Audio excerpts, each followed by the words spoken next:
Hello दोस्तों, मेरा नाम है रंजित और आप देख रहे हैं रंजित की पाठशाला। चलिए दोस्तों, आज हम बात करने वाले हैं शिक्षकों की नियुक्ति के लिए जो अर्हता तय हुई है, जो एलिजिबिलिटी तय हुई है वो क्या है और इसमें बीएड वालों के साथ क्या बेईमानी की गई है वो भी इसके बारे में हम चर्चा करेंगे। दोस्तों, बिहार सरकार अपने वादों पर कभी खड़ी नहीं उतरती है और आज भी वही हो रहा है और कल भी शायद वही होता रहेगा और हम लोग बीएड वाले घिसते पिटते रहेंगे, पेपर 2 वाले जो है कि घिसते पिटते रहेंगे, उसके साथ कभी भला नहीं होने वाला है। चलिए हम लोग फिर भी देखते हैं इसमें क्या दिया हुआ है। शिक्षकों की नियुक्ति के लिए अर्हता तय। नई शिक्षक नियमावली के तहत निर्धारित अनिवार्य अर्हता की अधिसूचना जारी। तो दोस्तों, हम आपको पहले बीएड के बारे में जो हम बोल रहे थे, चलिए इसके बारे में देख लेते हैं। यहाँ देखिए दिया हुआ है कक्षा 1 से 5 के लिए शिक्षक के लिए अर्हता। अब बताइए दोस्तों, कक्षा 1 से 5 के जो बनेंगे उसके लिए ही हम लोग स्पेशली देखना था, तो हम लोग उसके ही बारे में पहले देख लेते हैं। प्राथमिक विद्यालय में कक्षा 1 से 5 तक शिक्षक पद के लिए न्यूनतम 50% अंकों के साथ इंटर पास। न्यूनतम 50 अंकों के प्रतिशत अंक चाहिए इंटर में, ठीक है।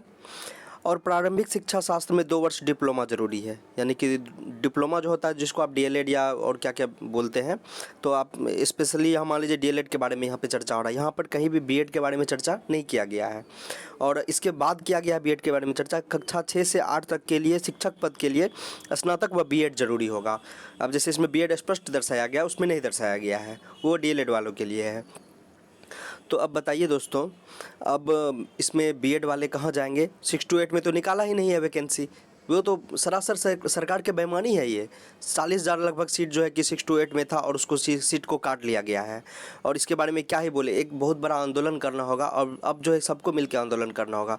नियोजित शिक्षक से लेकर स्टेट वाले, सीटेट वाले जितने हैं सबको मिलकर आंदोलन करना होगा, तभी ये सरकार सुनेगी। आप बीएड का एग्ज़ाम आप बीपीएससी द्वारा एग्ज़ाम ले रहे हैं, शिक्षक का एग्ज़ाम ले रहे हैं और शिक्षक का जो एप्टीट्यूड जो वाला होता है क्वेश्चन, आप वही नहीं पूछ रहे हैं। सिलेबस कैसा जारी किए हैं आप सिलेबस में आप टीचर एप्टीट्यूड से जो क्वेश्चन होता है, टीचिंग एप्टीट्यूड से, वो आप बिल्कुल नहीं पूछ रहे हैं। तो आप कैसा ये टीचिंग का एग्ज़ाम है? और ऊपर से जो है कि आपने पूरी बीपीएससी का ही सिलेबस जारी कर दिया है। आप बीपीएससी का एग्ज़ाम ले रहे हैं कि आप शिक्षक का एग्ज़ाम ले रहे हैं, ये अंतर स्पष्ट कर ही नहीं पा रहे हैं सरकार। आपको अगर एग्ज़ाम ही लेना है तो कम से कम सिलेबस के लिए आप पहले 10 सेट जारी कर दीजिए। आप बताइए कि हाँ इस प्रकार से क्वेश्चन रहेगा। फर्स्ट टाइम ले रहे हैं, ऊपर से आप जैसे विज्ञान बोल दिया, विज्ञान से कौन किस भाग से कितना क्वेश्चन रहेगा ये तक स्पष्ट नहीं कर पाया है सरकार। दोस्तों, चलिए हम इसके बारे में और आगे पढ़ते हैं।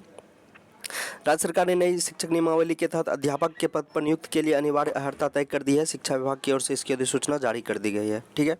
इसके मुताबिक प्रारंभिक शिक्षा से लेकर उच्च माध्यमिक शिक्षकों के लिए अर्हता निर्धारित की गई है। बीएड योग्यताधारी अभ्यर्थी भी पहली से 5वीं कक्षा के शिक्षक बन सकेंगे। इसमें दिया हुआ है पहली से शिक्षक बन सकेंगे, लेकिन उन्हें 2 साल के अंदर 6 माह का ब्रिज कोर्स करना अनिवार्य होगा।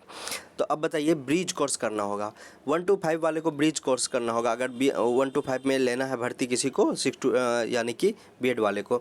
दोस्तों, हम क्यों करेंगे ब्रिज कोर्स? आप क्यों नहीं निकाल रहे हैं भर्ती? आपका गलती है, सरकार का गलती है। अब ब्रिज कोर्स करवाएंगे, ये करवाएंगे, वो करवाएंगे, जो करवाना है वो तो करवा नहीं रहे। 6 to 8 का वैकेंसी नहीं निकाल रहे हैं, ऊपर से माथा खराब। +2 शिक्षक पद के लिए, अब इसका क्या पढ़ेंगे? +2 शिक्षक सबके लिए 11 से 12 शिक्षक पद के लिए स्नातक कर न्यूनतम 50% अंक, ये सब दिया हुआ है। दोस्तों, हम लोग को जो स्पष्ट देखना था 1 to 5 का देखना था, क्योंकि इसमें नहीं दिया गया है। और एक पेपर है जिसमें कि दिया गया है, इसमें भी कुछ हम देखेंगे इसमें, और ये भी लिखा हुआ है माध्यमिक शिक्षक के लिए अर्हता तय। 9 से 10 तक शिक्षकों के लिए संबंधित विषय में न्यूनतम 50% अंकों के साथ किसी मान्यता प्राप्त विश्वविद्यालय से स्नातक या स्नातक डिग्री या बीएड जरूरी होगा। शारीरिक शिक्षक के लिए भी इसमें दिया हुआ है। और यह देखिए सबसे मेन बात, 2.25 लाख शिक्षकों की नियुक्ति प्रक्रिया को चुनौती के लिए हाईकोर्ट में याचिका दायर।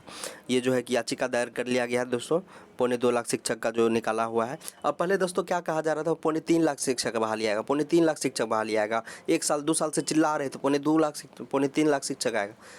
1.78 लाख जो है कि 2.25 लाख होता है, 3.25 लाख होता है क्या? 1 लाख सीटें काट लिए हैं। बीएड का 6 to 8 का तो पूरे काट लिए। ऊपर से क्या किए हैं, क्या जो नियोजित शिक्षक है सबको एक में ही एग्ज़ाम में शामिल करेंगे और जो मान लीजिए कि नियोजित शिक्षक में भी अगर मान लीजिए 50,000 लाख जो है कि इधर अगर आ गए, तो फिर हम लोग को नया वैकेंसी मिला कहाँ? नया वैकेंसी मिला कहाँ? अगर वही लोग फिर से भर्ती हो जाएंगे तो हम लोग कहाँ जाएंगे? ये चीज़ सरकार नहीं सोच रही है। सोचने वाला होना चाहिए वहाँ पे, कोई नहीं सोच रहा है इस चीज़ को। और अगर जो नियोजित शिक्षक का जो फिर पद खाली होगा, वो भी तो खाली रह जाएगा 5 साल के लिए लगभग।